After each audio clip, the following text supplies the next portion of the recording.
is I keep on seeing videos of Pilates like on Twitter and YouTube, or no, on Twitter and like TikTok. It's a conspiracy. I feel like somebody's trying to make sure everybody's doing Pilates. That's why I'm not talking about it. I'm like, no, I'm a yogi. I'm only gonna talk about yoga.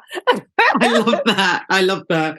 Okay, amazing. I'm gonna. Oh wait, no, I am recording. How funny! I didn't even realize. Amazing. Okay, so actually, I'm gonna have another sip of this as well. I'm drinking ginger tea, so I just thought get right in the mood, you know? I'm drinking those teas that are very capitalist in a way, like capitalist venture. Yogi tea, you know, they have like little notes and stuff. I love the notes. I am a victim of marketing. So that's the only reason I drink yogi tea, is because I love reading the note to myself. I am screaming. So I didn't know it was called yogi tea, yeah? I was with, you know, Read the Oracle? Yeah. I was with Read the Oracle the other day, and I was talking about a friendship fallout that I had that inspired a spiritual awakening. Can you imagine? The day before. It's always that. The day before I drank a tea, I looked at the tea. Do you know what the tea said? It said, "Speak your mind." And I didn't know which brand it was. So it was yogi tea. And they came with a full force. They kicked me. They always come for your neck. I have them in multiple languages. So this is like in German, and it says concentration is good, but focus on yourself. I was like, okay, thanks. Thank you very much for the drag.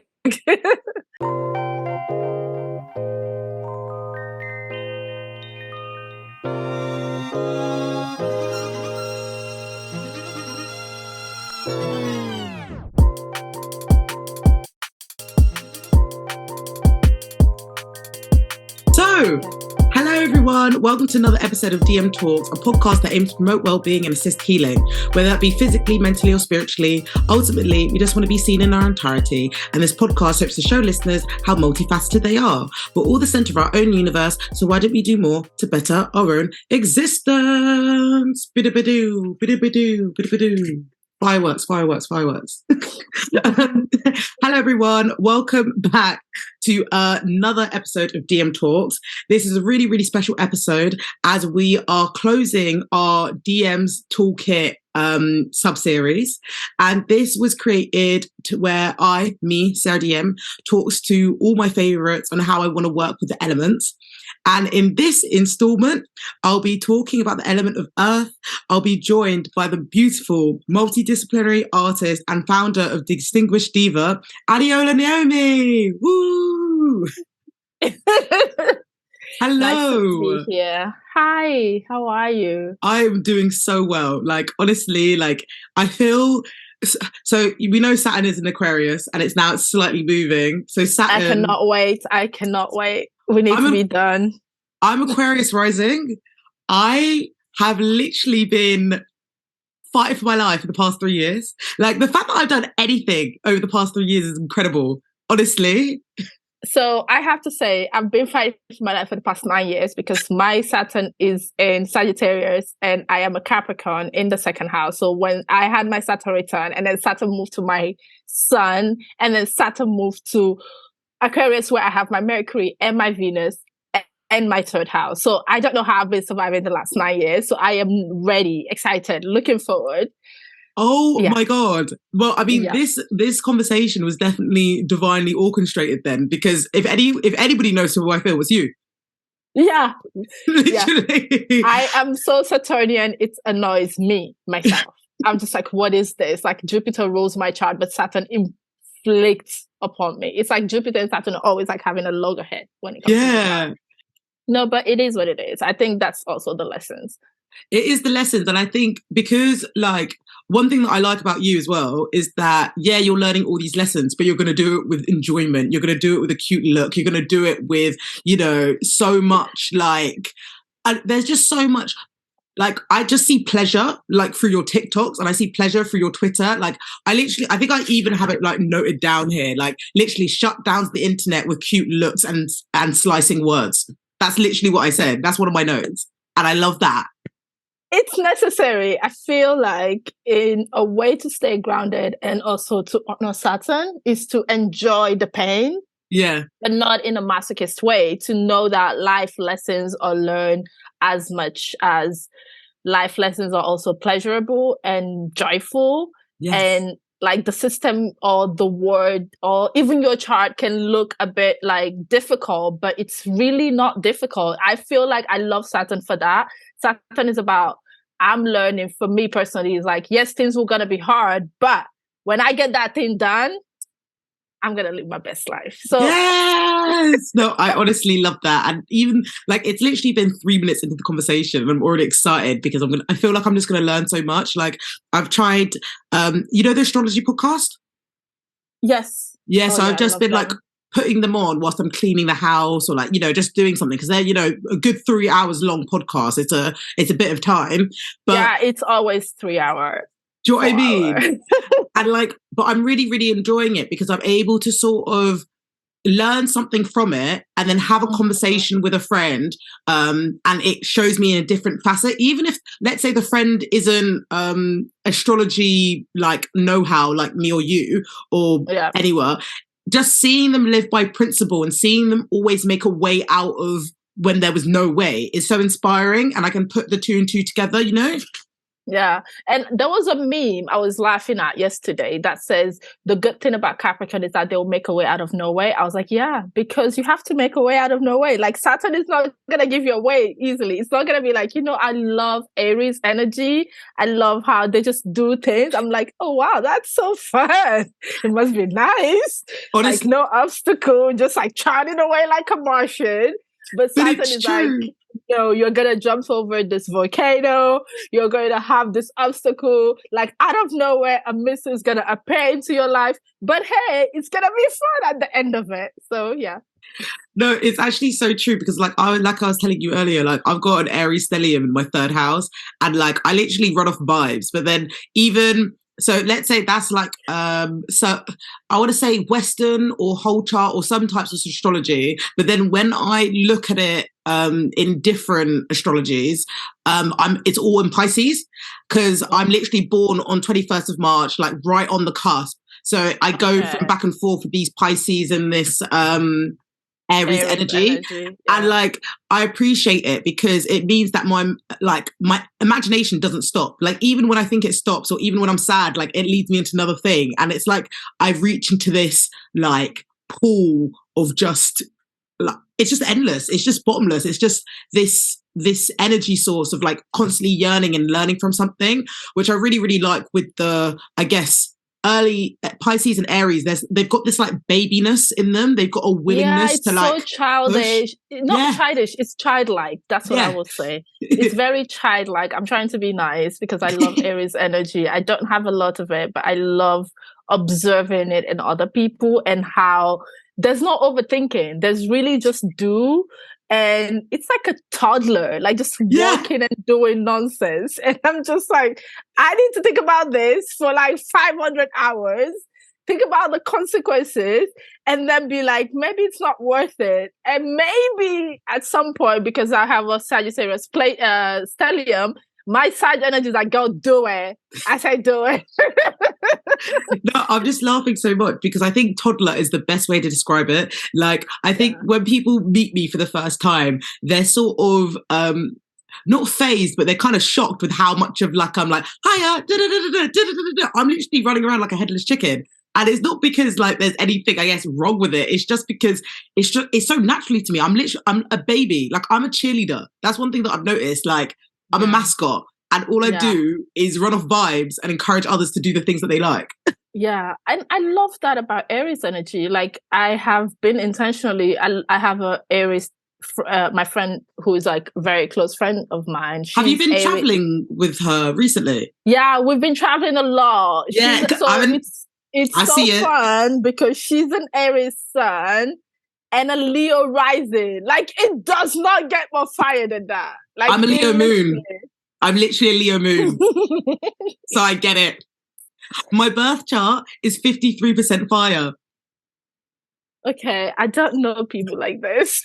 I don't understand. We're coming to you. We're coming to you with full force. We're just there. No, like, but I feel like it's necessary because I feel like I've lived way too much in being grounded. Like there's a perfect way I used to describe my child, and one of my favorite tarot reader astrologer mainly, Kim, described my child as a volcano. But like sometimes it become a very active or sleepy volcano, because I do have a lot of fire in the first house, but because Saturn is so heavy, like Saturn in the first house, and also having multiple Capricorn and Aquarius placement, I have 2 Aquarius placement, 2 Capricorn placement, that kind of make it very difficult to, like, the Libra moon is not even working. The Libra moon is like, we're here to look good. That's it. And good do you look? Good do you look? Yeah, like, the Libra moon is like, it's all about the fashion. It's all about just having fun, looking good. That's it. And I'm just like, help! It's so funny because as you're saying that, I'm just thinking of like, with me, I get like visions like quite easily. So like, I'm literally thinking of you, like your Libra moon, just looking themselves in the mirror. And then Saturn trying to do their work and shit. And then Aquarius being like, but we have to think about that and the community. Yeah. And also, if you think about Saturn is exalted in Libra. So my Libra moon really just supports my Saturn, and my moon and my sun are in opposition. So that opposition just, it kind of work. Yeah. It worked, but not in a very flirty Libra way. It works more in like encouraging Saturn to be more Saturn. And I'm just like, can we not give Saturn more Saturn energy?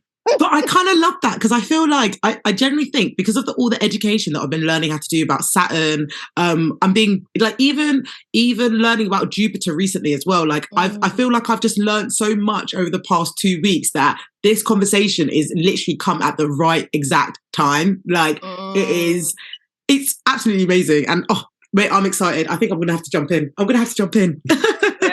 Yes. So, as this episode is about Earth, I think I should give the audience and you guys a short definition. I'm taking today's definition from Jessica Dawes' book, Tarot for Change. Earth is associated with pentacles, and pentacles might be to do with career in finance and traditional tarot settings. But in Jessica Dawes' book, she talks about its behavior, and behavior is different to your internal actions. So as she is a social worker and she's also like a tarot enthusiast, she talks about behavioral therapies linked to behavioral changes, how the connection to Earth is tangible and tactile. The aim is to create awareness and space around the other domains in order to develop the ability to behave in line with our values. And that would be different to our thoughts, our feelings, and sensations. And for me personally, that made me think about how we have the ability to co-create with our resources, and we can transform our value into gold. So my first question is for you, what does Earth mean for you? The tangible things, right? I feel like when we think about just all the different elements, everybody's doing whatever they're doing. Air is just airing, just like airing everybody else. And fire is just like uncontrollable, just like blazing through life. And water is just effortlessly moving, forming, taking shapes. Whatever shape you put water will take that shape. Whereas I think earth is what everything comes from. It's very tangible. It's the ground on which the ocean's bottom exists. Is also the ground on which the fire must be ignited. It's also the ground upon which the hair is like going. And so I feel like when I think about earth, for me, it's the archetype of the beginning, the very first thing, the tangible thing that needed to exist. And in a way, I think about it also as physicality. Like a lot of time we talk about things, we talk about experiences, we talk about realities, but do we see them? And with earth, it's like, it's very physical. It's very tangible. It's the body. It's the bones of the body. Do you see what I mean? 100. Like, yes, the body will not function without water, which is the blood that gets into our body system, or without air, which is the oxygen that goes into our bloodstream. But at the end of the day, all of this are useless if the body does not exist. Exactly. No, that is so true, because it's like, I could read every single book in the world. I could feel the feelings. I could create from that space. But if I'm not sharing it with my behaviors, whether it is with people, whether it is with organizations, like if I'm not sharing it outwardly, what is that all for? You know, like it's all sort of, I think sometimes, especially when you start to do tarot or any sort of metaphysical subject, there's this period of you becoming so invested into metaphysical stuff that you become quite like in solitude. And it's like the high priestess reversed, where like they have all these gifts, but they don't share them because they're just so invested in them. But their behavior is the exchange. The behavior is showing it with others and showcasing it with others and making something out of it. And I just find that like really interesting. Today, like, I guess my next question, how do you typically ground yourself? Oh, so I do a lot of body work, and the first place for me is really connecting with self, in the sense that I ground myself by, there's so many modalities that I use. Like I told you earlier before we start recording, yoga is one of them, but dancing, I'm Yoruba, so I'm West African. It's really about just moving the body, connecting with the body. And I it's so funny. And this is where you realize the fire in my chart. I like running. I like running. I like feeling my leg on the ground. If anything goes wrong in life, I'll just take my shoes and go running.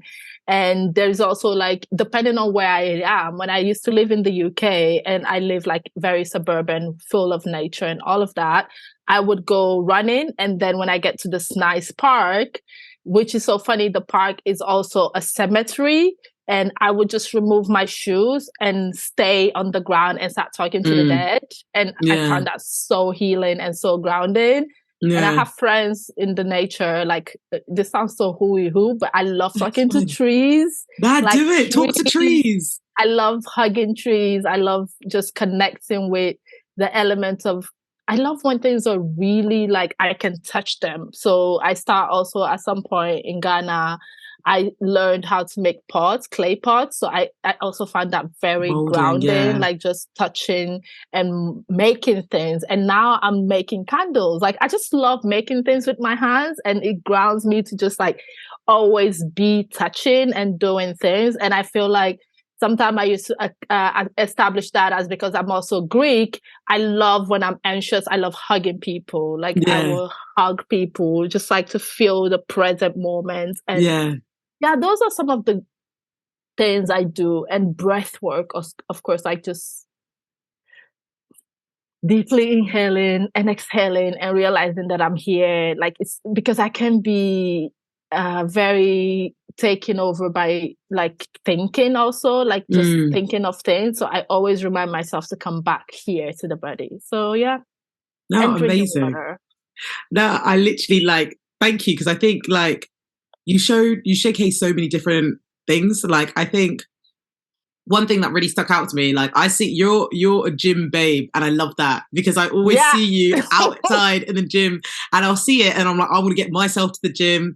And like, I think you were doing weights one day, and I was just like, whoa, like, wow, like, and it got me inspired to do some weight training. Oh, let me share you a fun little I guess a good thing that I did 120 kg on the leg press the other day. Okay, we love to see it. Okay, like, wow. Okay. Do you know what I mean? I loved that. And I was in West Africa all of December and a bit of January. Like, I came back a few weeks ago to Babylon. And what I love is walking by the Atlantic Ocean and just putting my leg on the beach and just like listening. And it's the most healing thing. It's just, I mean, what you say about the gym, if I'm not in a good mood, especially when it's cold, I'm just going to go into the gym and squat 150 kg. And then I feel so good about myself. And I'll have like, I live in Brussels, and Brussels is not really safe for me to go running as I wish and as I used to in the UK. So I would just go to I'll get on the treadmill, do like a 45-minute or a 5K. And then I will start squatting. Like, I just love body weight. Like it's so funny when people see me, I look very fragile, but don't play with me. Like you're strong. No, you are strong.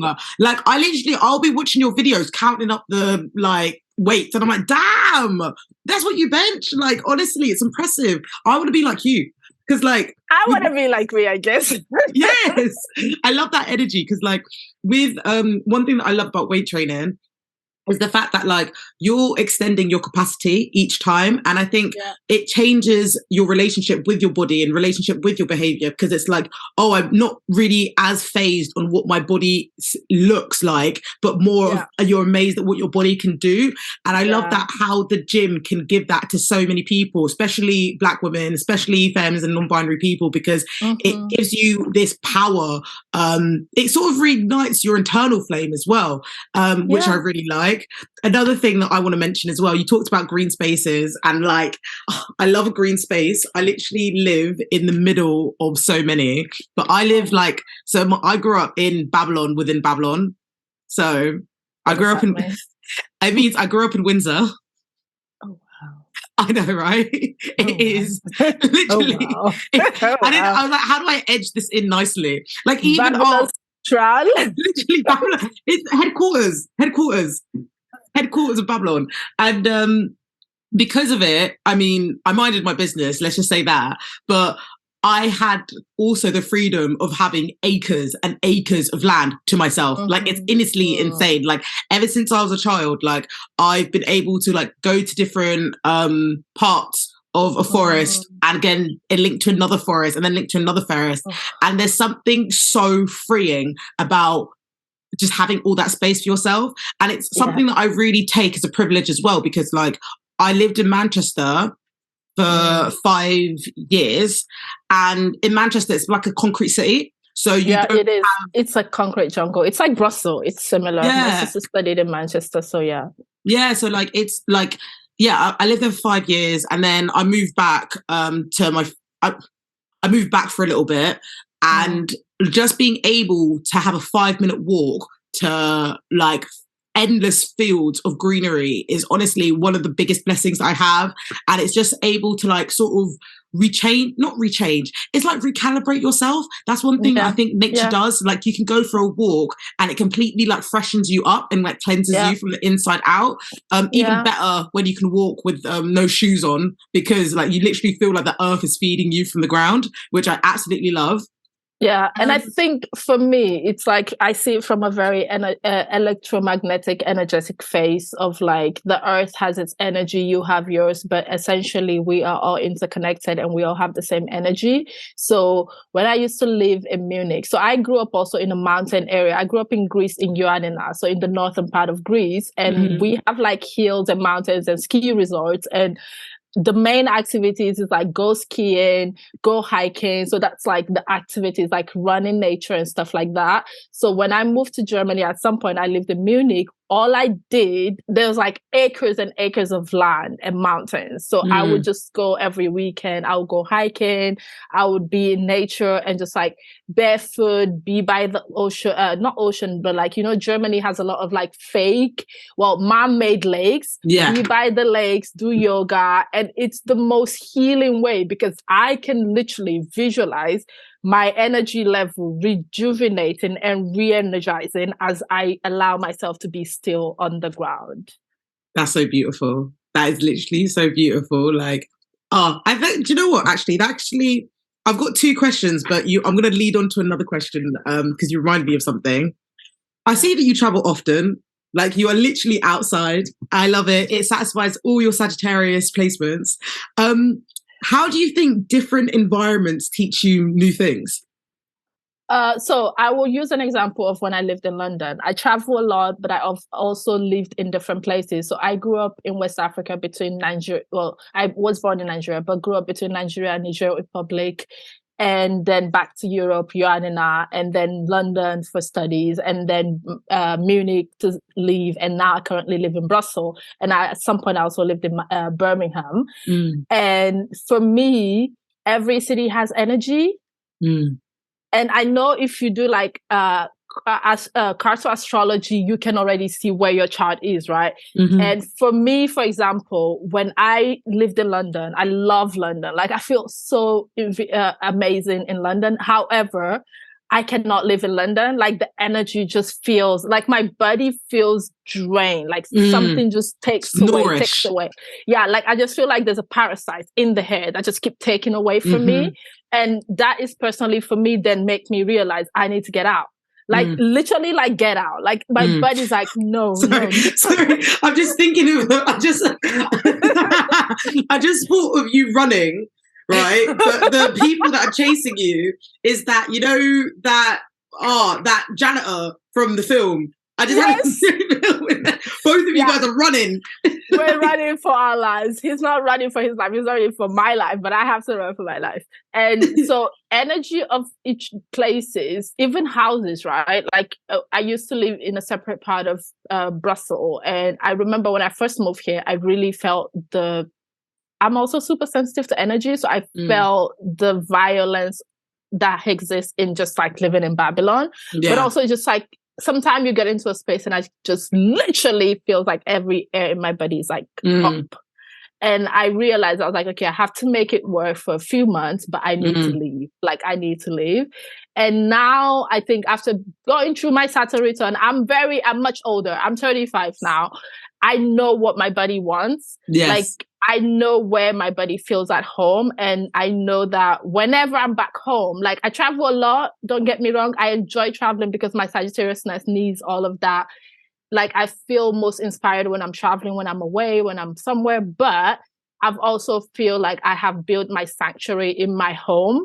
But if I needed to tap into that ancestral collective sanctuary, I need to get my ass to West Africa. It doesn't even matter where on the coast of West Africa. Yeah. The moment I land and I see the Atlantic Ocean and I see the sun and I see myself just like being by the Atlantic Ocean, by the beach, just like sitting there, my energy is like all the way up. And you can see it if you observe like my Instagram, if you go through my pictures, you can see where I'm happiest. Like, it's so funny that I don't have to do anything, but I'm the happiest when I'm in Greece. I'm the happiest when I'm in West Africa. And I try to understand if it's the same like Atlantic Ocean relation. Maybe I have a relationship with the ocean, right? Yeah. And I went to Portugal, Lagos, Portugal, and I felt exactly the same. Oh, amazing. I was like, so it's this ocean. And then I just like, yeah, it makes sense. But I love that for you because like that ocean is going to be hitting so many different countries, right? So you have the freedom and like are liberated with that sensation on all these different countries. And it's also funny that you said that about your energy levels because I was going through my questions for this episode, and one of the questions that I had was, what did Capricorn season teach you? And then I literally went on the next picture and it just said clarity. I was like, yes, Capricorn season is very much clarity. I do this every year where in Capricorn season I just stay within myself, and I also take myself to a place where I know I can have clarity to hear, to listen. Yes. For example, 2 years ago, last year actually, I didn't go to West Africa, but I went on a silent Vipassana retreat. And amazing. I had so much clarity. Like, I was still in Belgium, but there's just so much clean listening. So I am a practitioner of Ifa, which also influences everything else that I do, even though I love astrology and tarot. And to be able to hear my spirit so clearly, it's Capricorn season every time. And I do this thing where I literally do not work in Capricorn season. Like, of course, I have to work within capitalism, but spirit work, because I do spiritual consultation for people, I'm like close for Capricorn season. I'm like, the sun is literally shedding away every illusion and telling me what I need to hear. And the more I sit in that energy, the better I can serve other people in my community. So for me, Capricorn season always teach me clarity and hard work, but hard work in terms of planning, because I think people preparation. Because it's very much energy is low, even if you're away, like even if you're not in winter, because I was in Benin, like I was not in winter, it was 37 degrees Celsius, but it was the energy of listen, plan, prepare. What would you want to manifest and see? And when I say manifest, like literally create, tangibly see in the world in the next 5 years. that's where we do the work. That's where we like, oh, this is the things you've been putting into the word. I don't think they resonate with where we are. The timeline we're moving right now is different. So we need to take this out. We need to remove this. We need to put this here. And it's just like, these are your people. These are not your people. These people pretend to be your people. Cut, cut, cut. It's very Saturnian, but in a very beautiful way. Now, sorry, I'm going on a side note now, because let's talk about this Mercury retrograde and Capricorn season. Why did that Cancer full moon was the most aggressive full moon that I've ever had in my living experience? But did you remember Venus retrograde last year? Venus was retrograded in Capricorn for such a really long time last year. Oh my God, yeah. It was like 5 months, wasn't it? And did you see how it functioned in everybody's life in 2022? If you know anybody in 2022, they were breaking up. I'm screaming. Or they were having friendship fallout, or they were having like realigning of their dynamic in relationship, or thinking about, oh, maybe I give too much. Maybe I don't have boundaries. Maybe I like boundaries. Like Venus came for everybody's neck, and people like to say Venus is a soft planet, or like she's a benefic. I'm like, yeah, a benefic that wants to kick your ass. Good luck. So my next question for you is that if we look at Earth as pentacles, as things that are outside us, what do you do to self-soothe? That's interesting. I think for Earth signs, one of the things to do to self-soothe is really to just take it outside of yourself. Like the thought process of overthinking, what can I do? Like the panic is going to cause a lot of panic. Like the overthinking is very air sign thing to do, to just like think. Actually just do something. And when I say something, just anything, for me, it's first of all, depending on what you mean, like self-soothe, right? Like what situation got you into that place, first of all. It also can be just punching a pillow. Yeah. Because the energy is outside of you at that moment. It's already... Such an earth sign. I wanted to say punches something, but a pillow seems like a good soft landing for your feast, but also for you energetically. And I would also say, just like, for me, self-soothing also work in some of like sitting with myself and touching myself, like just hugging myself, like self-hug. And one of the ways that I have also self-soothed is I have like 500-hour yoga certification as a yoga therapist and healer for trauma survivors. So for me, it's also, I have a tailored yoga series for myself when I feel like I'm not in the right place or I feel really hurt. Is also just like allowing, and I use earth and herbal because I also believe like you need herb to heal, to solve, depending on your position on marijuana or cannabis or whatever. For me, I also would smoke and then do like an hour yoga session. And when it comes to yoga, I do Ashtanga yoga and Vinyasa. And with Ashtanga, it's like so dynamic, right? You actually feel the burn. But in that moment and in that instance, you're also feeling the release of whatever pain it is. And it's very, sometimes it feels like it's outside of yourself to self-soothe. But for me, it's really like being able to release something, which a lot is tears for me when I do like yoga. When I'm not feeling well, I do a lot of like heart openers. I do a lot of like hip releases. And in that moment, I also release tears. And I know that people think earth signs don't cry, but that's a lie. We just don't cry in front of people. Yeah. Like tears are the most healing, at least for me as a Capricorn, tears are the most healing thing. So I have this thing where monthly, I have it's called tear release playlist, like a playlist on my title for when I want to cry. Like when I want to cry, I just go back into like it's like 30 songs. I'll listen to them. I'll sit in silence and I will wail, like wailing and just like releasing. Yeah. Because sometimes like I just don't have the time to cry at the moment things are happening, but I will like postpone it. I was like, I have my crying day. It sounds so weird. No, I love it. It's so cathartic. Yes.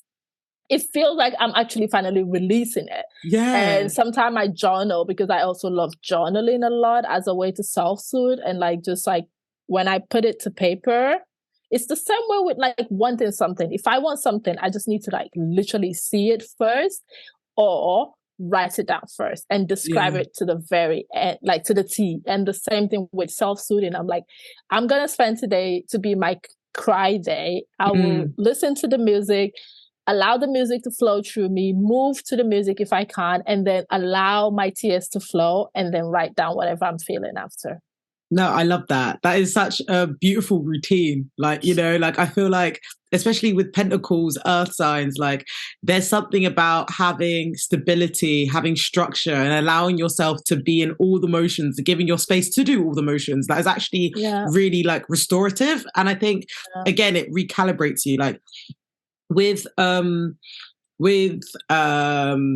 me personally, like I think grounding, I think if anything, it was another reason why I was forced. Ancestors said, you're going to go back to your family home and you're going to learn how to self-soothe without the stuff that you did when you're a teenager. Because I feel like my spiritual education over the past like 5 years has taught me that I bring light to what I see. I bring light to what I involve in. And now, because I've been able to do that for myself internally, I need to go back to my root. I need to go back to my inner child and like... do that. Yeah, exactly. So at first it was really, really difficult because like you said, Babylon HQ, do you know what I mean?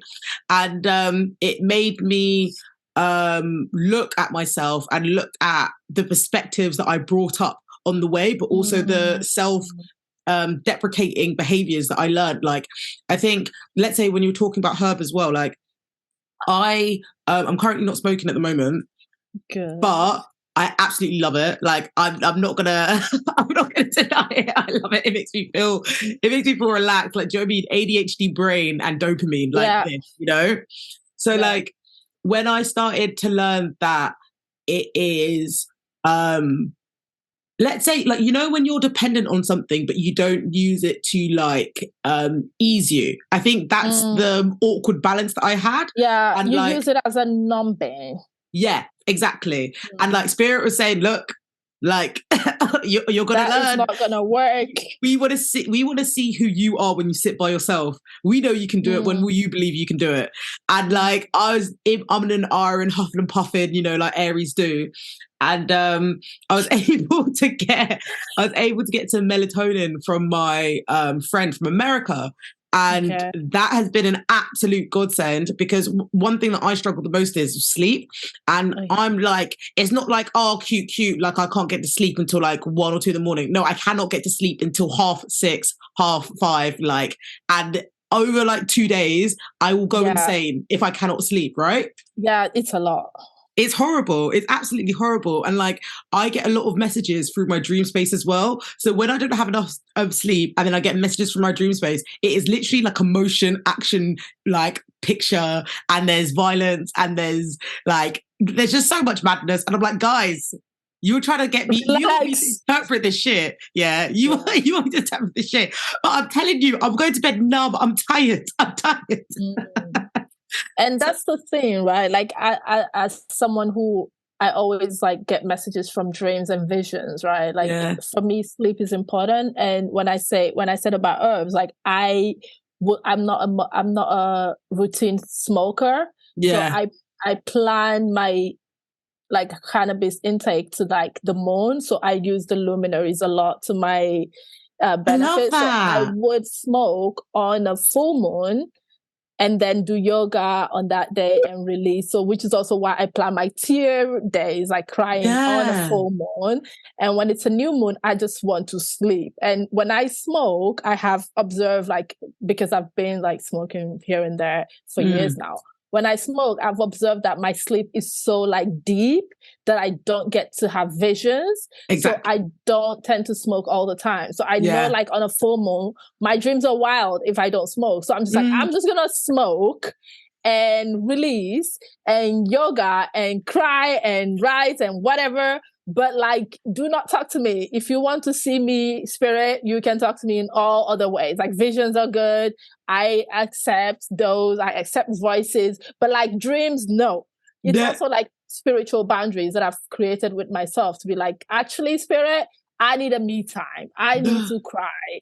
I don't need to be talking to people or anybody in my dream right now. Thank you so much. No. But other days I don't smoke. So for example, I make the best edibles. Like I have to say, like I am the queen of making the best edibles. Amazing. And I know that, for example, on the new moon, I don't consume cannabis. Like my body's already like tired by itself. I'm just like I'm doing more rituals that allow me to be there, to feel the presence of spirit and to be open and present. Whereas on the phone, I'm like, this is me time. I'm going to smoke. I'm going to eat that cookie. I don't know what you're talking about. Whoever wants to talk to me can come back. You know, when you put spirit on out of office, that's what I do on the phone one. No, I love that you say that because like I've been getting like information from my dreams since I was like 15, 14, right?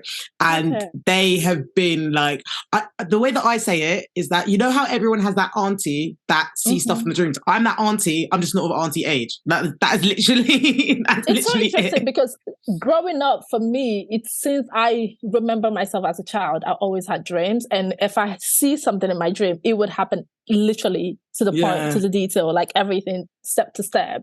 So my grandmother was very kind to teach me to like keep a dream journal and to be able to trust my dreams and to know that if I see it, it would happen. So I've always been very careful about dream word, which is also why when I started smoking, I was like, I need to find days that will be my smoking day because I also want to be I want to continue to be used by spirit, but I also need me time. And I realized like cannabis just like zone out my dream world. Like it has to be a very important dream for that dream to come true. If I smoke on the day, I'm like, what I mean? Why are you here? But it's really interesting that you say that because I started, so let's say 15 is when I'm getting all this is when the dream stuff is in like, you know, kicking in. But because like I'm scared of it. I'm scared of our environment. I was at a boarding school at the time. So I felt like I couldn't escape. I genuinely felt like when I was in my dreams, I was fighting people off others. And then when I woke up, I had to deal with racist white women. Like I felt like I couldn't escape. Like demons were everywhere, innit? Demons were everywhere. So like I used to self-soothe with cannabis because I needed to completely just wrong out. I needed to remove it anyway. So I think now not my spiritual lesson, but now I'm in a point where I'm grounding myself. I'm finding behaviors to ground with myself without anything. Like I haven't smoked since Christmas 2022. I miss edibles. I love gummies. That's my thing. But I haven't used any of those. Next week after February, I'm gonna not drink as well because I'm gonna start a microdosing course. Yeah. And I want to be completely sober for that. Just because I really want to see the benefit. Yeah, you don't need a lot. Like if you're microdosing, you don't need to add anything to it. And I haven't been having alcohol since since my birthday, I guess, since January. So for this year, it's like New Year's Eve. I'm not a big drinker. And I've seen also like, I grew up in a house where people don't drink alcohol. Like my parents don't drink and stuff like that. And also being raised Sufi Muslim, like alcohol is not a thing in my upbringing. But I realized that consuming alcohol is very social for me. And also it's so unnecessary, the hangover you got the second day. Like I just feel like a whole day is wasted. I'm like, this mojito was fun and the champagnes were fun, but like why is the whole day now gone the next day? No, but it's completely true. It's completely true. Like I don't find it's things that used to entertain me when I was younger do not entertain me now. And I think that's spirit, right? Like that spirit's really telling you need to cut things out of your life. Like I was not a big drinker, and then I dated someone that like always drank, and of course like when you're with someone that always drink, you kind of tend to drink too, but I just feel like I don't find it. Like, I'm Greek and I love like a good wine and whatever, with a meal, like the social, like with a meal, like it's very social. I'm not gonna get drunk, and I don't even get drunk, but I just feel like in 2023, like I'm having a Mars year, like I have a 12th-house perfection year, and it just feels like I'm not in that space of alcohol. Like, I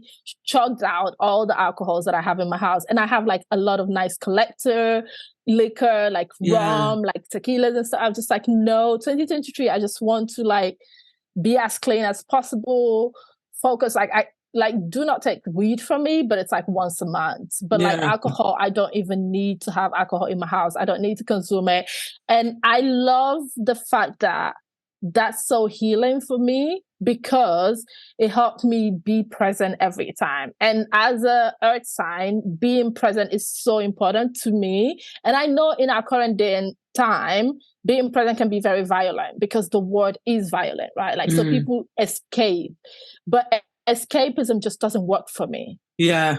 And I think that's a very earth sign thing. Like, we don't do well with escapism. We will go to the other end. Like, if you see, I know multiple Capricorns, right, who either indulge in drug and alcohol to soothe their pain, but then it become abuse because they cannot face themselves. And for me, I just realized I would rather sit and wail once a month or once a week than numb myself out.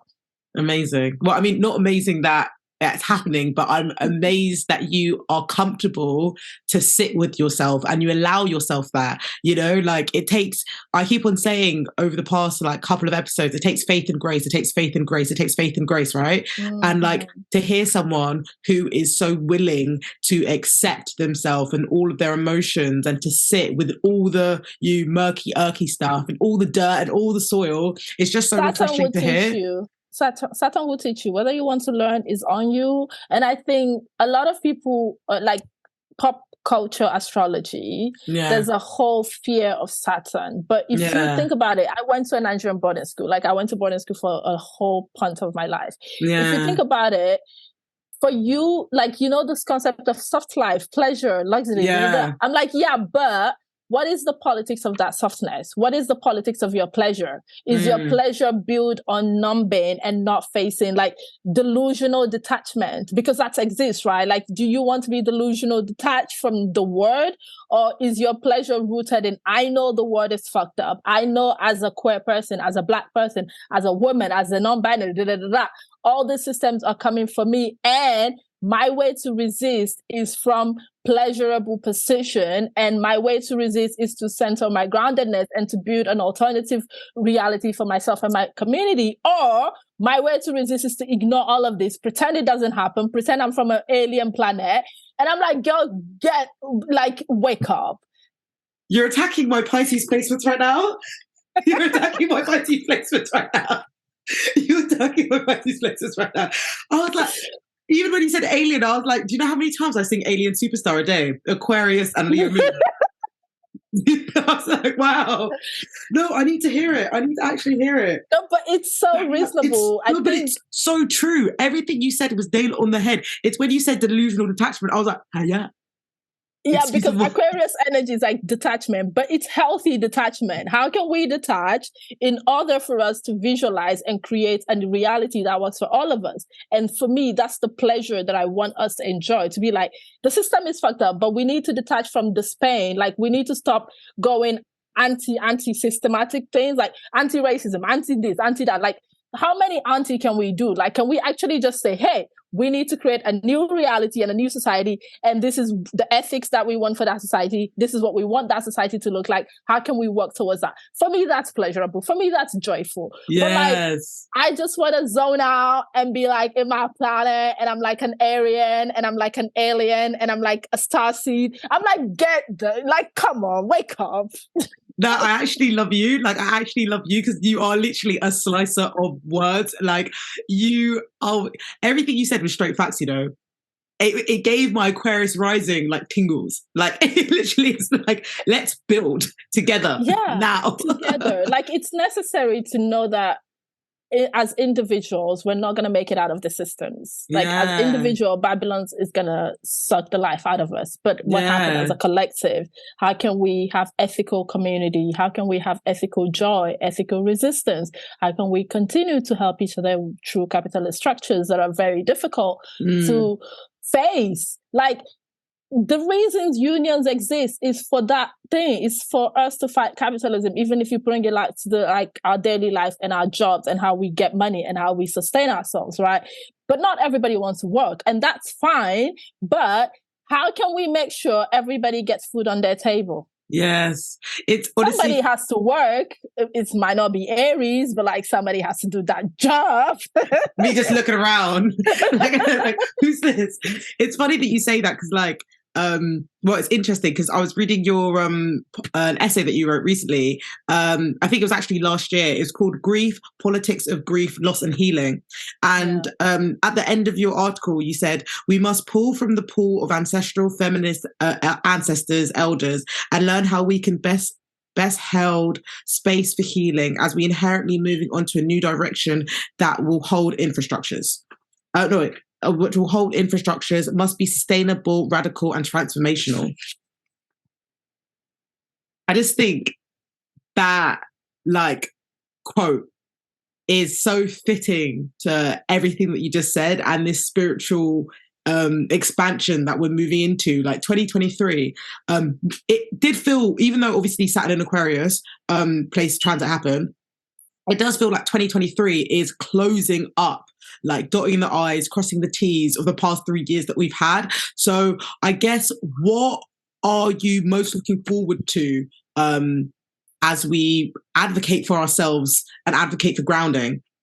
I'm looking forward to people waking up to realize you can't do the work by yourself, and also you can't zone out forever. Like, reality will always smack you in the face. Like, I'm happy that you're zoning out in your delusions. I'm happy you want to escape. I'm happy for you. Like, good for you. But that's not going to help us. That's not going to help anybody. And I, in my healing work, like as a spiritual consultant and a healer, for me, I believe that our evolution is spiritual much more than it's physical. Like, the good thing about Aquarius moving into Pisces that people are not talking about is that a lot of good things happen when Aquarius is in Pisces, like the Haitian Revolution, the French Revolution. Like, the people will wake up. And Pluto is also moving into Aquarius. Like, we're thinking about Saturn leaving, but we're not thinking about the next 20 years of Pluto stationary in Aquarius. Like, Pluto is one of my favorite planets because it's like everybody keeps forgetting because it's a new entity, and it's like an entity that people don't really feel personalized to themselves. So everybody's like, oh yeah, Pluto, whatever. But Pluto's been in Capricorn and we all saw what happened. So if Pluto moves into Aquarius, the same time Saturn is moving into Pisces, and I feel like Aquarius rising, I'm so sorry for you. It's not going to be maybe personal to you, but it's going to touch you. And what I'm looking forward to is for people to realize that pop culture, astrology, tarot, all this healing, all these fake spam pages rising up on Instagram, like, it's all reality. There is a reason all of this is happening. We cannot continue to make things personal. We have to politicize everything because our existence is political, and our politics have to be rooted in spirituality. And that means a lot of people have to wake up to their ancestral call, both African people of African descent, and also the oppressors, like people with colonial ancestors, also have to wake up to do the healing of that work. Like, you cannot keep taking from people that have been oppressed for so long and pretend to also love their ancestral practices. Like, if you as a person have not tended to the healing in your ancestral lineage, as we move into this new chapter in 2023, you will be smacked in the face. Whether you like it or not, you will have to face reality. And for me, it's like, I'm looking forward to more people being ready to build healing infrastructure that is rooted in all of us being free, not some of us being free. That is rooted in all of us working together and moving together to this new timeline. Not like, oh, I'm just like, like, it just feels so narcissistic to say, I'm the chosen one. I have been chosen by my ancestors to rise above all of you, or to manifest above all of you. It's like, girl, you still live in this reality. So, like, how are you going to elevate and leave the rest of us. Like, if you want to elevate, we must all elevate together. Otherwise, the same structures that is being created that has been violent towards other people will continue to exist. So do you want that? And I think I'm also looking forward to the fall of the monarchy. I know that maybe this is very... No, talk your shit. Like, honestly, like if we had more time, I would do a whole ass podcast. Like, I'm not for the monarchy. I went to Windsor when the Queen died, and everyone is asking me why you're there. I was like, I'm op block touring. I want to make sure she's dead. Like, I don't care. Like, I think as well because no, but it's also the reality of saying that there is a special family that has to rule all over. It's crazy. Nations. It's delusional. It's delusional, but delusional, and it's also vampiric. It's like you literally, your entire existence is on exploitation and killing of people and taking from people, and you think it's gonna end well with you. And in a very Shango energy, like fire to all of you. I'm sorry, like fire to everybody. Oh, that's so cute. I have things to say about those people, but I'm going to keep quiet. Oh, yes, of course. Because sorry, go on. Yeah. Sorry. What I said earlier, right? Like the whole thing of like, we are a nation. We all want people to love, blah, blah, blah, blah. Like, love and light is just not going to cut it. Yeah. Like, you have to kill that rooster. You have to go home to yourself, you have to heal your lineage. You have to do the healing work. You have to do the shadow work. And I'm not talking about it from a personal perspective. I'm talking about it from like a collective perspective of you sitting your mother down to be like, what are your traumas? When are you going to understand Adeola or reflecting my trauma? When are you going to understand that what you're doing is influencing my life and the generations to come? So now you're just reading out my diary. I am not. You are reading my diary. You're reading out my diary. You're reading out my diary right now. Because literally, me escaping for 5 years in Manchester, then Spirit being like, you got work to do at home. Go tend to your garden. You're reading out my diary. But no, I'm absolutely here for it because honestly, like, I feel like even whilst you're talking, I'm getting like fueled up. Like, I feel like as we see more people speak out on injustice and in these inflexible structures that we have to navigate in, we are being called to like just stand up, literally stand up and like see who stands with you and go to where people are stood. Don't go to where the illusions lie from these like, like let's forget smiles. that I'm working from inside the system. Like, no, like the system needs to die. So if you're working inside it, you're dying with it. Is that what you're telling us? No, but it's so true. And I'm so grateful for like having this conversation with you. I think even my first ever, this is quite funny because so basically today is the 4-year anniversary of me doing a talk in Manchester with Kelechi. And when I met Kelechi, I was a fave. Honestly, she was absolutely my favorite. Like growing up as a girl. Honestly, an absolute baby girl, growing up being like a dark-skinned South Sudanese black woman in Windsor, then living in Ascot for a bit for boarding school, and like all of these like just crazy. Honestly, if I told you about my life, you'd be like, Sarah, how the fuck are you still standing? Like, if you like you'd literally be like, how are you fucking still standing? And like, it's not the fact that don't get me wrong, personal development has helped me change perspectives on a lot of things. And like, it's actually your Twitter handle, unlearning and relearning. That's what I've been doing for the personal work on this side. Yeah. But I've always been comfortable speaking out. Like, do you know what I mean? Mars, Virgo, Leo Moon, Aries Stellium. Like, I'm loud. But it is exhausting. It is genuinely exhausting. And like, I had a conversation with a friend recently, who's another black woman. And like, I told her how I had to keep a little bit of distance with her recently, just because loads of my friends are having their first racist experiences when they're in their 20s. And like, there was me when I was literally like a child. You're like, it must be fun to not be dark skinned. It must be fun for life to be so easy on you. You know what I mean? And it's like, it's like, I think speaking, it's weird because it does follow into sort of a little, I know we're going a little bit off topic. Well, I'm going a little bit off topic now, but I'm just going to say my shit. But like, it's interesting because like speaking up and speaking out, like there is risk of like wanting to be the martyr because that's where you place your value. But then also there's like this, because if you do it alone, you will burn out. You need the community to re-energize you, to show you compassion, to fuel and that's you. what we don't realize, right? A lot of people start doing things alone, and you become isolated, and it's very painful. You're like 100%. Isolated, and you become the angry Black woman, the antagonist, and you're just like, I literally just speak in my truths. No, but it's true. It's not even speaking my truth. I'm speaking on my observations. I'm literally speaking on my observations. So when I first found Kelechi's podcast, I felt like there was a feeling of a relief of, I know I'm not crazy. Literally, can you imagine growing up in isolation for so long and then finally finding someone who is speaking truth to your experience? And of course I can read, of course I can listen to a book, of course I can do all of these different things, but there's something so powerful with the podcast experience allowing me to have that intimacy in my ear, so that anytime I look around, I can see all these people are mad and they have nobody to tell them. Sorry, it was off topic, but I had to get off my chest. No, but I'm happy you get it off your chest. I'm happy you did. Oh, sorry, I thought you were going to say something.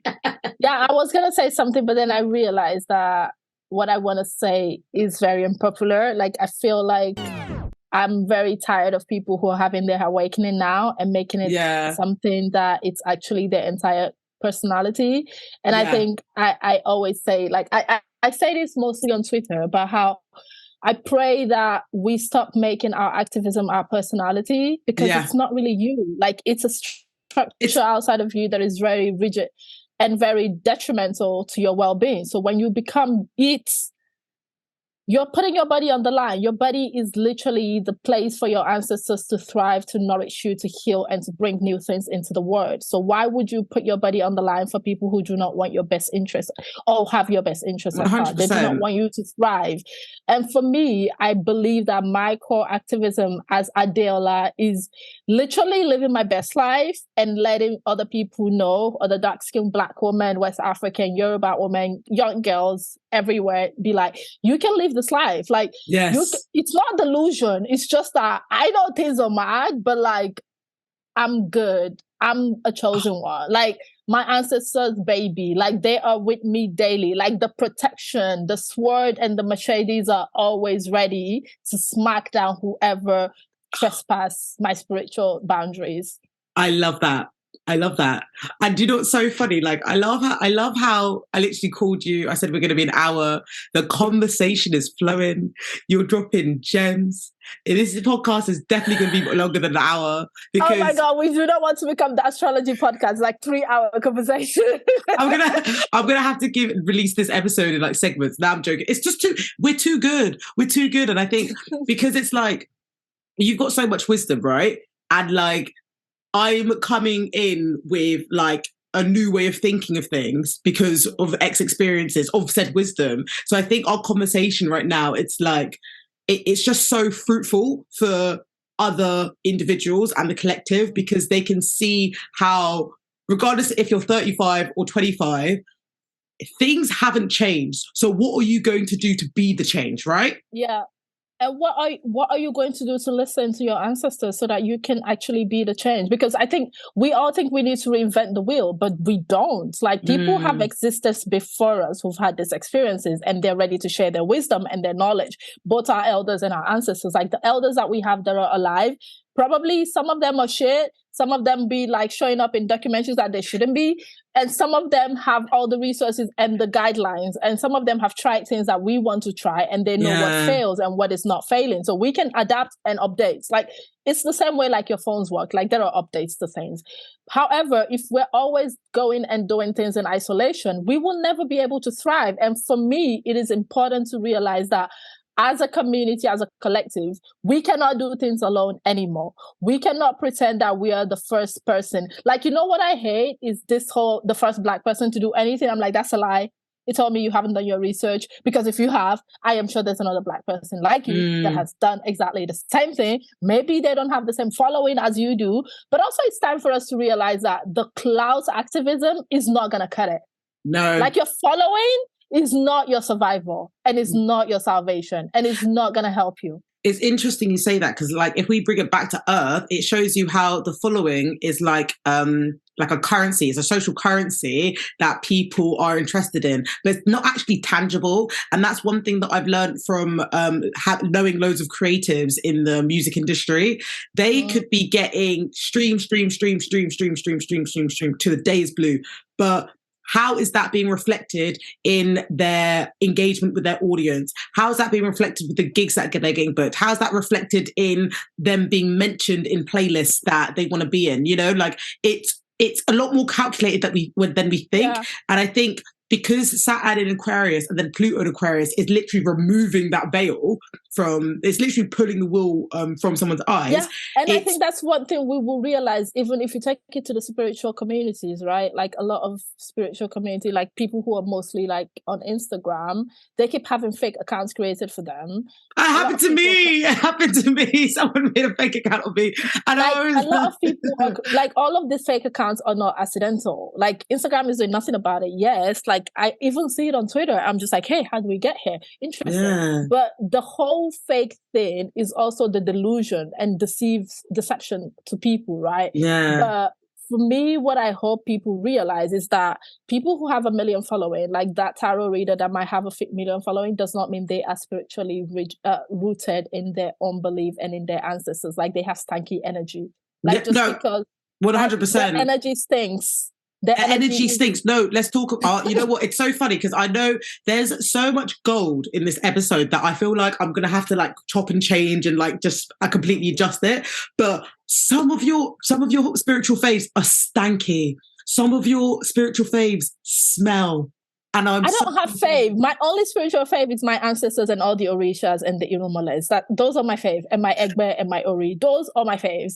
Like, when I said earlier about Kelechi being a fave, Kelechi is someone that I call a sister, a friend, and I know and I see is rooted in herself and in her work. And her integrity. And her integrity, yeah. And that's a word a lot of people don't have. Integrity. People lack integrity. People lack foundation. And that's the thing. It's a very earth sign for me. It's like, where is your foundation? What are you building on? Like in Yoruba, there's a saying that you cannot create from nothing. Yeah. Like you cannot just say, hey, I start and I create. It's like, no. Like in Yoruba, there's a word that say, Adeola ko like isajagbalo. Like you cannot do anything without those who came before you. Like it's just not, it just doesn't work. And I think it's the same concept of Sankofa in Akan, where like you go back to go forward. And a lot of people do not want to go back. A lot of people are afraid of their own ancestors. A lot of people are afraid of themselves. Let alone their answers. Like, if you're afraid of yourself, imagine now me telling you, you need to go back to heal your great-great-great-great-grandmother's wound. Literally. No, but it's true. It's true, straight facts. It's straight facts. Wow. You're like, yeah, no, thanks. And I tell people that I work with on a spiritual level, like people that are in my community, I'm like, you're not coming to me for a cute tarot, like, does he love me? No, like, please don't come to me. No, like, please, do not embarrass yourself. Let's get one thing straight. Like, if you're coming to me, you're coming because you can do the work. And my ancestors will vet you. Like, if you book a reading with me and you're like, wishy-washy, I just want to know, does she love... Like, you're asking me same question 500 times. I'm like, so my work here is for elevation of a collective. Like, I love that you all want to talk about, does he love you, does he not? Like, cute. That's cute, but, like, for you. Do you love you? Do you care for you? No, do you know how many times I've nearly fallen off this chair? From laughing. It's yeah. I think that's all. I need to actually be nicer now. No, what? Why? Like you're asking an Aries stellium, Leo moon, Aquarius rising to be nicer? What? Talk your shit. Talk your shit. Like I feel like I'm ecstatic from this information.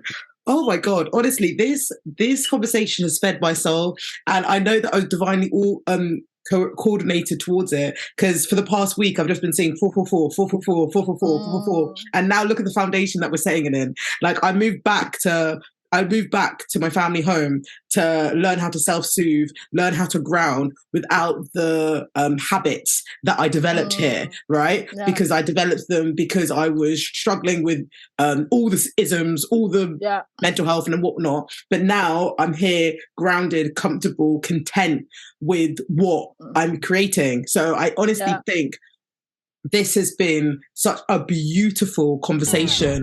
That takes us to our next segment, which is Tarot Talks. And that takes us to our segment where I provide my guest with a tarot reading. So today, in true elemental fashion, I thought I would ask Spirit what's their advice on how to ground ourselves in 2023. Okay, good. Amazing. Let me just make sure that's all stable. Yep. Let me stay warm because it's cold. Please do. Okay, so I've already shuffled the decks, which is great. Hey, higher power, spirit team, ancestors, thank you for joining me and Adeola through this conversation. I asked for no projections, I asked for compassion, and I asked for clarification on how we can move through 2023 with a grounded perspective. Thank you so much. Let's go. Oh, sure. Okay. I'm going to shuffle these cards. Can you tell me when to stop? Okay, I will. Oh, wait.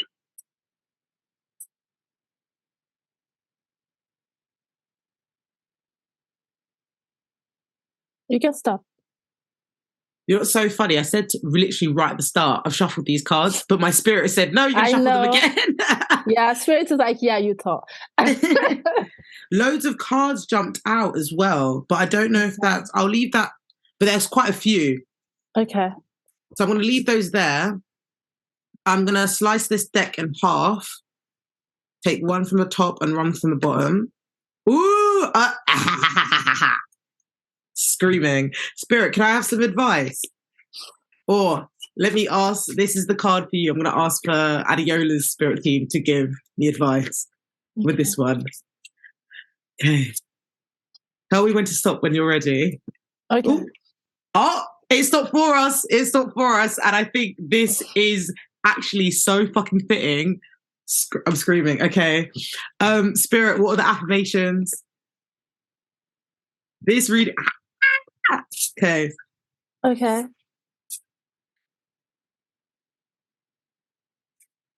Okay. I'm such an enthusiastic person, honestly. Okay, so the first card that we got in line with the conversations of foundations is the Four of Wands reversed. This card is from the Modern Witch Tarot deck, and it just talks on having instability in an environment which can sort of leak out your energy. And I say that because when I think of the Four of Wands, I think of a home frequency. I think of an energy that we can put out that sort of deflects nonsense and also strengthens what we have within.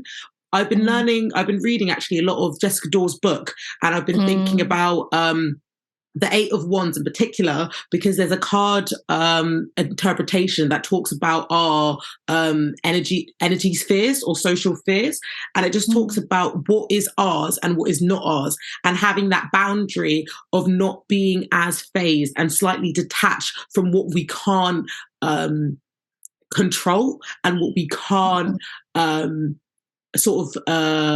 not misuse, but like direct. She used an example about let's say trying to get into contact with a friend who is terrible with their phone, and you'd wish they would reach out to them. Reach out to.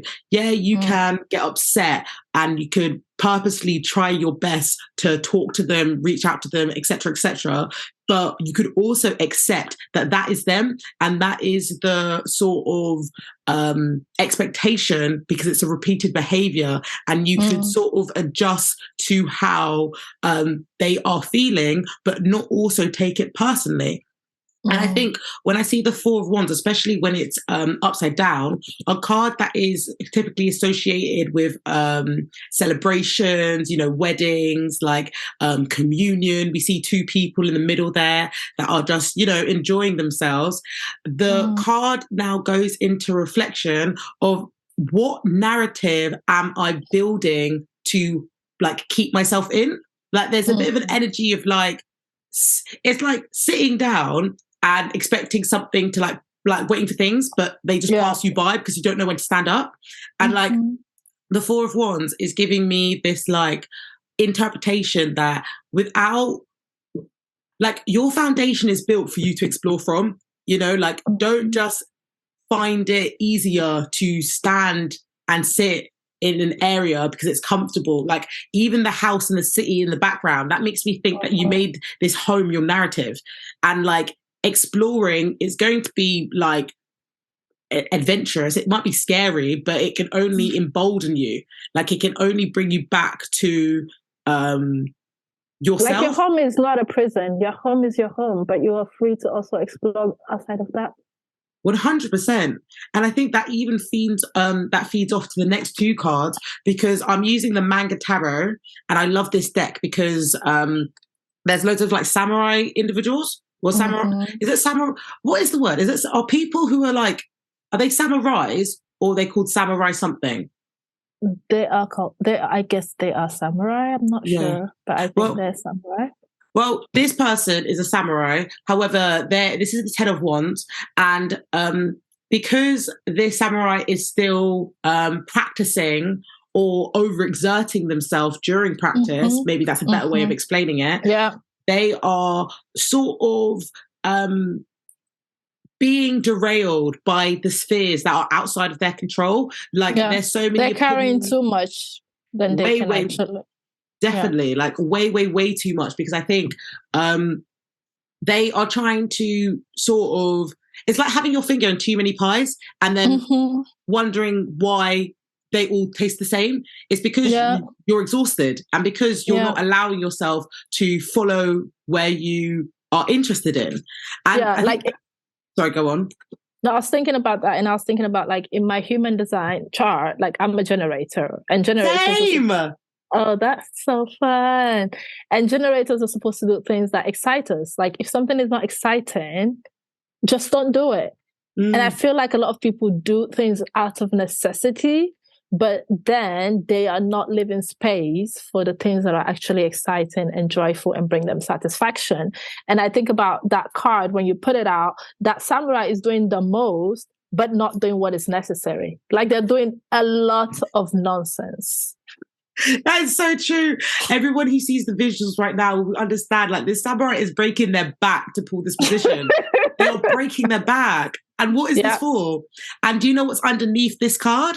It is the Seven of Cups. And I love this depiction because you see this dragon here have a scroll, but the scroll is unwritten. And even the cups, like all the cups are upside down. So what is this? It's like this individual has given a power to the dragon to help them decide. But whilst they're giving someone, a dragon or an external power, their decision, everything that's in their capacity or possibility is getting pulled out. Yeah. Investing their energy in things that are not healing or align with them, really. It's so true. And do you know what we got? So we got a card for advice. And audience, tarot listeners, I'm using the Tower of the Rishas today. But as Adeola she knows all of these things. She's a Yoruba, West African woman. You're getting trained in Ifa, or are you Ifa ordained? I'm a practitioner, not initiate. Oh, sorry.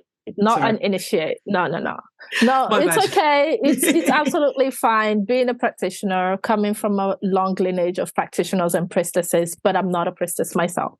Amazing. Well, the Orisha that I asked for advice, and the one that came through was Yemana. Yemoja. Oh, sorry. No, it's okay. This is why I hate this deck. I hate this deck with a passion. Like I have this deck, but I hate it. Yeah. And it's a conflicting relationship of diasporic interpretation of the Orishas and local interpretation of Orisha. Like I'm from Ibadan. Like my ancestral home is a Shango household. So for me, it's like, okay, good. Thank you. Oh, thank you, Mother. Thank you, Yemoja. So that's a beautiful card. I like that. It's funny because we talked a lot about waters and bodies and how we self-soothe, and the Yemoja's archetype is the divine mother that heals all of us, that loves all of us. She is the mother of Shango. She is seen to be the one that mothered all of the other Orishas and connects them. And of course, with Ifa archetype, they are non-binary. Basically, the energies can be male or woman. But in this instance, I'm just saying she because I always see Yemoja as the divine mother, as a Shango, like a Shango child. I will always see Yemoja as my mother. So for me, this is a very healing card. It's kind of also very ancestral because our lineages. So in Ifa, your lineage is traced down to your mother, is because it's like the most certain things, right? Like, who is your mother? Like, if you're having an Ifa divination, you get asked, who is your mother? And the oracle will start with Adeola, daughter of, saying your mother, and then your mother's mother. And that's also the way to pray to your ancestors, is to remember to be like, I am Adeola, the daughter of that, and she is the daughter of this and this. And so this is a very grounding. It's like it roots you to your connective ancestors, but also to the spirits themselves. Amazing. And it kind of is a help to say the only way to not make your home a prison is to know that you are home. I love that, especially as we're talking about Earth today. And like the first Earth that we can physically see is our body. You know, it's literally our being, it's our container. Like, that's so fitting. Yeah. Like you are home, your physical body is your home, and your home is not a prison, your home is a sanctuary. Oh, that is such a beautiful, oh my God, that's so sweet. I've even got some affirmation cards from Kelechi's. I love that. I have mine right over there on my altar. I love that. So I'm using the Affirmations Dickhead in Recovery deck. I love it because I'm a dickhead in recovery. So 100%. Like, I feel like I have lived, like, I mean, obviously, if we went into past lives now, we can actually find out. But I have definitely lived 105 lives, and maybe 500 of them was me being a dickhead. So I've come on the lifetime, or this lifetime is me just, you know, using all that I've learned for goodness. But the first affirmation said, even at my lowest, the divine wanted me to experience life through me. I have always been a worthy vessel of hope. Yes, I have. Yes. And the next one is, I choose myself this time. Oh, thank you, Spirit. Thank you, Spirit. Beautiful. That is beautiful. That was honestly, sorry. That is so healing. That is so beautiful. I think that was such a sweet, it was just such a sweet reading, because I think everything that we explored was in that first part of the conversation, and now the tarot reading has just supported this finding home within yourself, creating a lovely container for yourself, and not being derailed and distracted by the overexertion of life. Like I was saying earlier to my friend that my highest form of my highest value, like my highest form of currency is integrity. Like, if I can see that you have integrity to your character, it's going to make me feel safe with you, and it's going to make me want to build with you. But when we live in a capitalist society where shame is the highest currency, in a very hyper individualistic environment, we can get distracted on what our wants and desires are. It's like in psychology, we do this thing called royal congruity theory. And it basically talks about your ought self and your is self. And when I think about ought, I think about things that you ought to do. So that's when the sort of taboos and the stigma kind of feed into each other, because so many people are doing things because they think it's ought to do. Even when you were talking about human design earlier, like a generator who follows the same script as everyone else is doing it because they think they're ought to do. But what do they actually want to do? Let that be an is. Like, what is giving you fire? What lights you up? You, not everybody else, not the system itself. And I feel like this reading is also a reminder to honor yourself, to remember that your first home is yourself, to remember that you are not alone, that you have a home, you have people, you're not building in a vacuum, you're not building by yourself, you have a community. And the more you align yourself with your integrity, with the integrity of your ancestors, the more they will bring people that align with you. The more your community expands. It's like there's a card from Kelechi's affirmation card, from the Say Your Mind card, that says every vibe has a tribe. And that's what happened. Once you know your vibe, your tribe will come. And in Ifa, we believe in Egbe. Every human being in this world has an Egbe. Egbe are spiritual mates, spiritual community. The more you live in your purpose, the more you attract those people, even here in the physical realm. But if you're living in a facade, so in Yoruba, there's this thing I always remember to tell people is that when your blessing is looking for you, if you're performing in a charade, in a facade, in a fake energy, your blessing will miss you because your blessing cannot recognize you. And it's the same with your spirit. Your spirit team cannot recognize you when you're performing. You're not a performing artist. Stop performing in this life.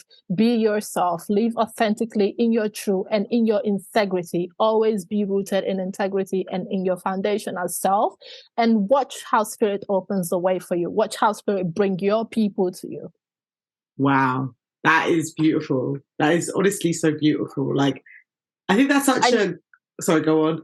No, I know in capitalism it's very difficult. People will perform, people will show, especially in societies that are highly capitalistic, like Western European societies that we both live in, and a lot of, I'm guessing, the listeners.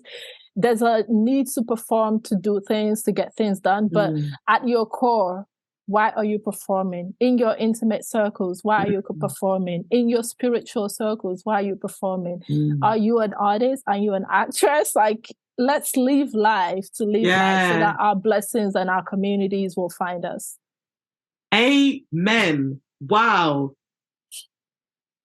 Oh my goodness, Adeola, thank you so much. Thank you so much. This has been so re-energizing. This has been so fueling, and I think this conversation came at the exact right time, literally to the point, to the second. It came at the right time. It's divine timing, and I think that everything is aligned.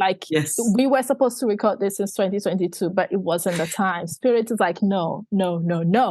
And now we did, because it's the time for the message to get across. And I feel like a lot of this conversation is a lot of ancestral channeling. I was telling you earlier when we weren't recording that I just feel like my ancestors are screaming at everybody, and myself included. The message is to the messenger, but also to the listener. We're all receiving messages here. And one of the reasons I realized this year is that if we get in our purpose, the roads will be open. If we start living in our truths, every physical thing will align. And you said something which is so funny, right? You said something about how when you watch me, the way I live, man, I feel like you're just so pleasure-centered. Yes, because Ayo is we all deserve joy. Yeah. All of us. And joy is a political practice. And we have to always not forget that. Oh, wow. Adeola. Not you becoming Adeola. Let's just thank you, Spirit, for really using and aligning and bringing us to the right moment at the right time. The thing is with me, I'm a dancer, innit? I'm a dancer. It's very I love this. I'm I'm a West African. I do not have this. I don't have it. See, I'm East African. It's the shoulders and the hips. I know. Shoulders. You guys are so cool with the shoulders. I'm relatable content. Have you seen that? Have you seen that video on TikTok? And it's this East African dad promoting his daughter's music, and he's just going his hips. It's just this. And I'm yes! That was so beautiful. I saw it and I was like, oh my God, this is so beautiful. Honestly. I love East Africa. I love West Africa. I love all of Africa. We're all amazing. Honestly. Wherever we are, diaspora or out, we're all incredible. Especially vibes. When we align with ourselves and root ourselves in our purpose. Oh my God. We are especially. Honestly. Wow. That is honestly. Well, this takes us to my last segment. And my last segment is the direct message, and that's when that's where we leave listeners with a take-home message. Direct message comes from Simone Ayaku. She wrote an article called "Hope: The Root and the Tree" that is found on Distinguished Diva's website, which was founded by Adeola, and this is what it says. Thinking hope as our roots grounds us in the past, gives us comparisons, principles, resources, histories of resilience, brilliance, and persistence. Deep joy can be found doing the work that liberates us all. Hope holds space for grief, hopelessness, anger, as we warmed continuously. Hope as a tree that sustains us, slows us. We can seize the possibilities and begin to make hopes into actualities. I just thought that was so beautiful. Yeah. And I think that it's so necessary. Like I commissioned that article and edited it. I'm the editor-in-chief for Distinguished Diva, and amazing.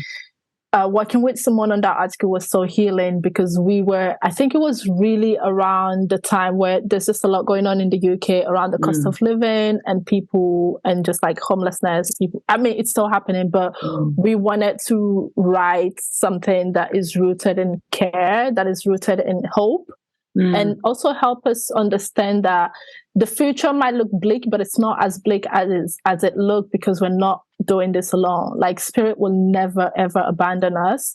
And the one way to remind ourselves of that is to put it in writing, put it out there, call our communities to us, and encourage our communities really to do what is necessary, but also to remember what is important as we go along in this life. Oh, amazing. What is your direct message for listeners this week? So my direct message comes from one of the work I'm focusing on really this year, is to help a lot of us to remember basically people who are disruptors, light workers, people who want to actually jump on this new timeline with me and with everybody else who's working on that timeline of like collective liberation, collective ancestral healing, being responsible for our ancestral lineages, but also being responsible for ourselves, but rooting all of that in joy. And it's remembering that it is our birthright to live life in a way that is joyful and pleasurable. And it's something that I have found a way and rooted it in like my practice. So I have a yoga retreat, wellness retreat coming up in August in 2023, taking people to Ouida and Cotonou. And the whole concept of this is for us to remember that we need healing and we need spiritual guidance, so that we can actually realize that it is through joy that we must win. And it is through joy that we must revolve. And the revolution, you know, when they say the revolution will not be televised, the revolution will be joyful. It will be joyful, pleasurable, and with a cute fucking look.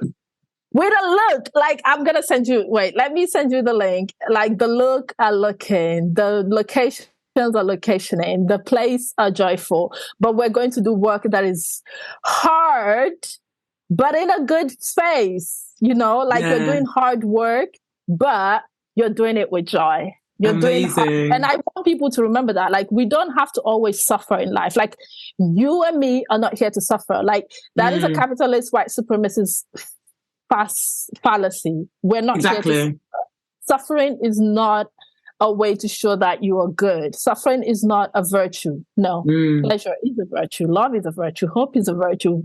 Joy is a virtue. Yeah. So it's called Ayo Retreat, and it's a new venture for me, and it's just really a way that I have found healing in myself, and I'm ready to share it with the larger collective and people that will jump into that new timeline with me, really. Amazing. Ashe and amen. I'm so happy for you, and I'm so proud of you for birthing this into the world. Like, it is so, you're literally doing so much. Like, you're helping community. You've like emboldened people's courage. You've helped them find their passions, and the fact that you've been able to now show that in a new space, a space that you love, a space that you call home, a space that re-energizes you. Like, it's gonna, like, the feeling that you feel when you go to West Africa or when you go to Portugal is gonna be 10 times. It's gonna be tenfold. when you're with your community and like, exactly. Honestly, like we don't have to feel that in isolation. We all have to come together. And I think that I'm so grateful we have this conversation, because it's really a way of like, we need to talk more about these things. We need to change the narrative around people must suffer. Like, no. Yeah, no, it's so true. Honestly, we could have like, this has been such an amazing conversation. Like, and do you know what's the funniest thing? Like, I know the only reason why it's not carrying on for like the astrology podcast is because it's late. It's literally late. Like, if I sleep, you have to literally sleep. If this was midday, this is my camp now. This is literally me. But honestly, Adeola, thank you. This has been such a thank you, Adeola's ancestors as well. Yes, thank you, Spirit. Thank you, ancestors, and thank your ancestors for making this a collaboration. Thank you. I'm gonna knuckle touch them. Literally. Thank you for doing this. This has been honestly so. This has been such a beautiful collaboration. Please, can you let listeners know where they can find your socials? Okay, so my socials on Instagram is Adéọlá.Naomi, or you can find my spirit work in Distinguished Diva, and also like the archive, the magazine perspective of Distinguished Diva is at Distinguished Diva. You can also find me at DistinguishedDiva.com, DistinguishedDiva.shop. You can find me on Twitter, but like on Twitter, you're going to struggle to find me, so good luck. But you can find me on Twitter at some point in Adéọlá Naomi Aderemi. At Adeola and Aderemi. Amazing. I'll put it in the show notes as well. If you don't like the truth, I would say stay away from my Twitter, because my Twitter is where I speak directly. But I can't lie. So Aries to Capricorn right now, I fucking love it. Out of all of your social media, I love it. I mean, the cardinal signs are just doing cardinal stuff. We're doing cardinal stuff. Like, I love Aries so much because I have literally my Jupiter in Aries and I'm having a Jupiter return. Oh, amazing. I just love how, having a Jupiter return, being ruled by Jupiter. Sometimes I look at my chart, I'm like, God really knew what they were doing. And you know what's so funny as well? As you go into your Jupiter return, how many Aries are coming into your life being like, a lot of Aries. Person, and I've been surrounded by all my favorite Aries. Like I was telling you, my very good friend that always been traveling with. Just the Aries energy. And she knows. I just look at her, I was like, this is so Aries. Like, honestly. But Simone is an Aries. So for example, Simone is Aries. You just amazing. Me and Aries are just like, I love it. I'm literally so here for it. And I'm so grateful for this conversation. Honestly, I'm going to go to bed smiling, you know? Like, I'm gassed. Like, I need to, I'm going to have to wind down. Like, I'm going to have to wind down because my ADHD brain have to take a shower to like calm down now. Oh, amazing. Well, listeners, that's it. That's the last segment or installment from the sub-series of DMsToolKit. I've had such pleasure talking and learning about Earth and doing this series. Hopefully we can do it again in the future. I've been your host, Sarah DM, also known as DM.Seerah. You can book a reading with me at DMSeerah.com. You can find my TikTok, DM0Seerah, Seerah. I'm not on Instagram at the moment, but I'm sure I will be when this episode comes out. So yeah, I'm going to have to love you and leave you guys. Bye.